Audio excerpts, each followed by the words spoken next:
karena datangnya bulan suci Ramadan. Kenapa Bapak Ibu sekalian?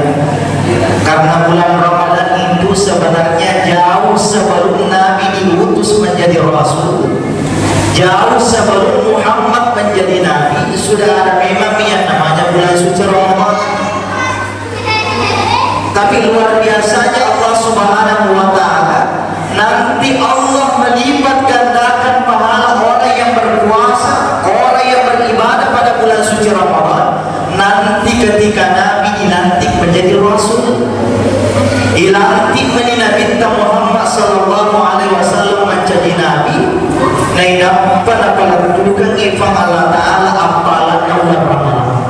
Berarti bulan suci Ramadan ini betul-betul dianugerahkan kepada kita ini umatnya Rasulullah sallallahu alaihi wasallam. Jadi makanya sepatutnya kita berbahagia. Bahkan dalam suatu hadis dikatakan, "Man fariha bidukhuli Ramadan, haramallahu jazaahu 'ala niran."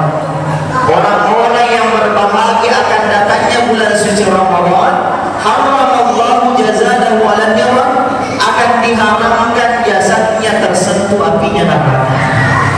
Jadi kalau bahagia semuanya kita datangnya bulan suci Ramadan, insya Allah jasad kita ini akan diharapkan tersentuh apinya neraka.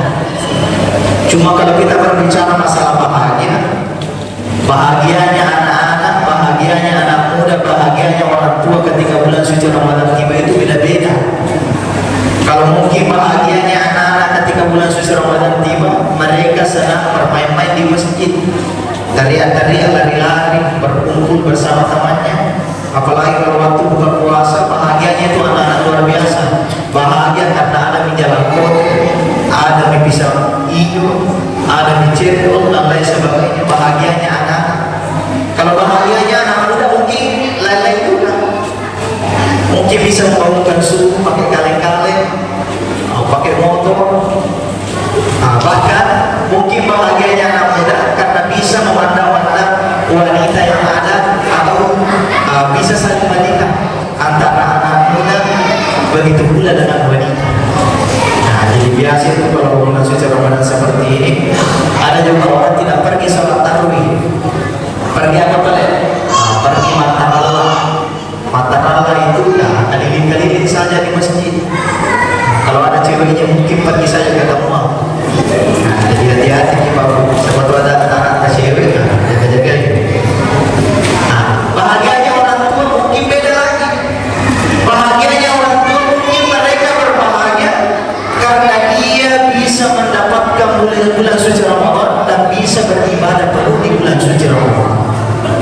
Itu berbeda. Tapi insya Allah saya yakin dan percaya kita semua yang hadir di tempat yang penuh mubarak ini tentu kita bahagia semua karena kita mendapatkan bulan suci Ramadan. Jemaah taruh yang dimuliakan Allah Subhanahu wa Ta'ala. Dan salah satu keistimewaan bulan suci Ramadan yang perlu kita ketahui dalam hadis Rasulullah SAW mengatakan, "Idza dakhala Ramadan," apabila telah datang Ramadan, "futihat abwaabul jannah," pintu-pintu surga akan dibuka. "Wa ghulliqat abwaabun nar," pintu neraka akan ditutup. "Wa sulsilatis syayatin," dan semua setan-setan itu akan diikat terbelenggu. Ada yang pernah bertanya, Pak Ustaz, kalau begitu, kalau ada orang meninggal pada bulan suci Ramadan langsung masuk surga, tidak masuk neraka karena neraka tertutup. Kalau Pak Boto mati, Pak Ustaz, kalau tukang judi, tukang gosip mati, meninggal, kira-kira langsung masuk neraka atau langsung masuk surga? Jadi inilah yang perlu kita paham. Jadi penafsiran dari hadis Rasulullah SAW ini yang perlu kita pahami. Jadi terbukanya pintu surga itu, pintu surga terbuka karena seringnya kita melakukan ibadah. Banyaknya ibadah yang kita lakukan, itulah yang membuat surga itu dibuka. Puasa kita, bacaan Al-Quran kita, sedekah kita yang senantiasa lakukan pada bulan suci Ramadan, itulah yang membuka pintunya surga. Terus apa yang menutup pintunya neraka? Tentunya ketika kita senantiasa mengisi bulan suci Ramadan dengan ibadah, Sholat tarawih senantiasa dilakukan pada malam hari. Pada siang hari kita senantiasa berpuasa, senantiasa membaca Al-Quran. Kira-kira apa lagi penyebabnya kita dimasukkan dalam neraka? Setan-setan terbelenggu. Dan juga biasa mengatakan, Pak Ustaz, kenapa itu bulan suci Ramadan? Katanya itu setan kalau bulan suci Ramadan diikat, terbelenggu. Tapi kenapa masih banyak godaan-godaan yang ada, masih banyak yang selalu isi orang? Makan kok tidak ada dilihat, minum kok tidak ada dilihat. Jadi ibadah puasa ini Pak, susah sekali sebenarnya. Kita tidak bisa memandang orang apakah dia puasa atau tidak.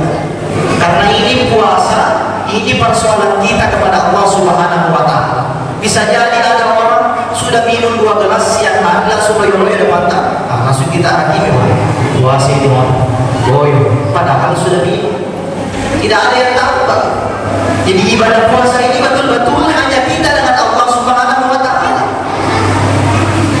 Jadi setan terbelenggu artinya ketika kita senantiasa melakukan kebaikan-kebaikan pada bulan suci Ramadan, maka setan itu tidak ada lagi dayanya untuk menggoda kita. Kenapa? Karena kita senantiasa beribadah kepada Allah Subhanahu wa Ta'ala.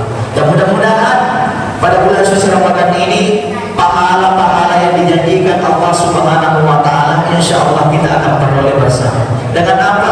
Dengan kita senantiasa istiqamah melakukan ibadah kepada Allah Subhanahu wa Ta'ala. Mungkin inilah yang sempat saya sampaikan. Mudah-mudahan ada berkatnya bagi kita semua, utamanya bagi pribadi saya. Wabillahi taufiq wassalam. Wassalamualaikum warahmatullahi wabarakatuh.